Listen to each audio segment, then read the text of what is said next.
Sometimes I've run into a Witcher 3 quest that doesn't feel like it was written by the same team as the rest of this brilliant game. One example is the contract in Elusive Thief, an early Novigrad quest. It's not bad, but it's the rare Witcher 3 story where so much of it feels forced. So let me force upon you my Witcher 3 quest analysis on an Elusive Thief. Geralt picks up this contract on the Hierarch Square notice board, which brings him to a merchant stall where he's asked to kill an imp who has apparently been stealing from many of the merchants here. Geralt follows this imp's trail as its giant cat footsteps transition into human footsteps, which tips Geralt off that he is dealing with a Doppler, not an imp. Geralt confronts the Doppler, who after a short chase turns into Geralt, and we get some hot Geralt on Geralt action. With that done, Geralt has a choice: tell the Doppler to leave Novigrad or kill the Doppler. So usually with these videos, I can figure out something to say relatively quickly with the quest. An Elusive Thief was flummoxing me though, and I think it's because this quest feels forced and unnatural in a way that The Witcher 3 rarely does. Other quests that I'm critical of usually have a gameplay issue or are repetitive or use the open world poorly, but they feel like they have a coherent purpose. An Elusive Thief's purpose feels scattershot. It's as if they started with the idea of Geralt fighting Geralt, but then things spiraled as they started checking boxes for what the quest needed. We have multiple Geralts? Well, that means let's throw Dopplers in here, despite the fact that the main quest is overloaded with Dopplers in this portion of the game. But also, we need lots of cheesy jokes because Geralt's gonna be talking to himself, and that's gotta be comical. But cheesy jokes, let's make a bunch of marketplace puns because we're in Novigrad and it's a big difference from Velen, and we just need to highlight that.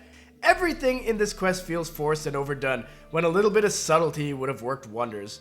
Novigrad's commercial-heavy hustle and bustle is a stark contrast from the perpetual poverty of Velen, a contrast that when handled with care could make Geralt's journey more meaningful, and a few lines here or there tackling this theme would have been appropriate. I mean, I like that the actual notice that Geralt picks up talks about how the economy is impacted by this imp.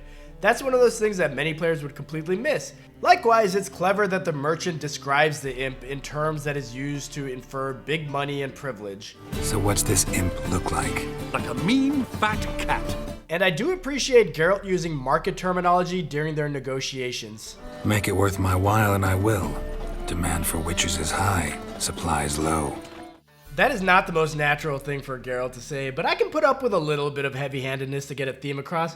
But an Elusive Thief lacks restraint when it tries to communicate that Novigrad is a commercial hub, because Geralt keeps talking like this. Like immediately after the supply and demand line, Geralt says this: Relax, I'll help you. Small businesses are the foundation of a healthy economy, and so on and so on. One out-of-character line can work. A second one in close proximity to the first is just the game losing its grasp on the tone. And by the end of the quest, should Geralt not kill the imp and the merchant refuses to give Geralt a reward, the writing goes off the rails. No trophy, no reward. There better be one, or you'll feel the invisible hand of the market smack you so hard you won't be able to sit down for a week. Supply and demand, that was an amusing line. The small business stuff, that was a bit of a stretch, but still felt like Geralt was making a social commentary. But the invisible hand of the market? What the hell? Geralt would never say this. And it's not just the forced marketplace wordplay. There's a lot of forced humor in this quest.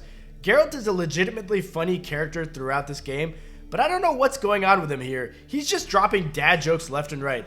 Like, this is the kind of joke that I would make. Really got an imp problem? Or is that just an imp perfection in the notice? That joke is right up my wheelhouse, and I will likely steal it for myself. But it feels completely out of character for Geralt to say it unprompted. It doesn't tell you anything about the world, it doesn't tell you anything about the story, it's just a dumb joke. And Geralt follows it up almost immediately with a pop culture reference. Paw prints end here. Boot prints start there. Could it be the Puss in Boots? Now apparently Puss in Boots isn't just a DreamWorks movie, but actually it's originally a European fairy tale, so it probably fits the Witcher world better than I'm giving it credit for. But this was minutes after the imp joke and the supply and demand wordplay, so when he drops the Puss in Boots joke, it feels like Geralt is an imp-hoster. Whew, that felt good. But what doesn't feel good is that the comedic tone saturates the quest to its own detriment. When the Doppler runs from Geralt, here's what our Witcher says. Always the same old shit. Okay, not a bad line. But then when the Doppler transforms into Geralt, this is what Geralt says. Damn, I look old.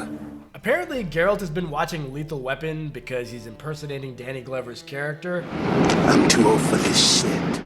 Which is fine if it happened once, but it happens twice in rapid succession, which again, when you keep repeating things like the market puns, it ends up feeling impotent.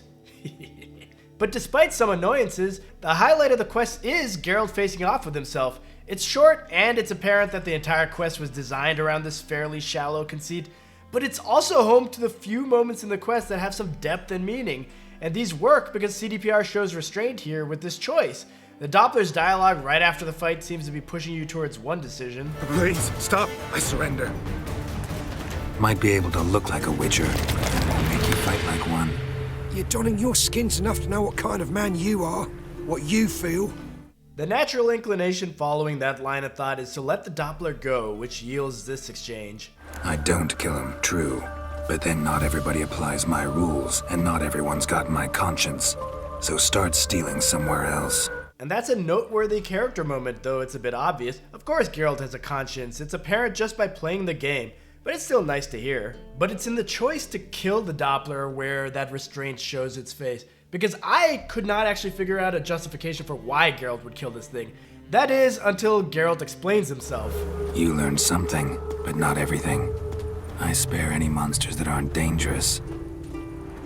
Thing is, you attacked me, unprovoked, so that doesn't apply to you. I think this is a pretty great, if understated, twist, because all quest long, this Doppler has been portrayed as whimsical and mischievous, but not really evil or dangerous. But this thing tried to kill Geralt, and I almost feel bad for the Doppler, and it's not because Geralt decapitates him here and then butchers his carcass there. It's more from the standpoint that had the Doppler just stood down and listened to what Geralt had to say, it probably would have survived, but instead it attacked first. And this is the only time it seems an Elusive Thief shows restraint, because this unexpectedly brutal ending for what we thought was essentially a trickster wasn't preceded by joke after joke. Unfortunately, what follows again lacks restraint, because the way Geralt describes the Doppler's demise feels unnecessarily heartless. That imp of yours turned out to be a Doppler. Kept shape-shifting until I took its head. Or if Geralt lets the Doppler go, here's what he says to the merchant. Convinced the imp to go back to the countryside to tangle horse manes and piss in milk, as tradition ordains.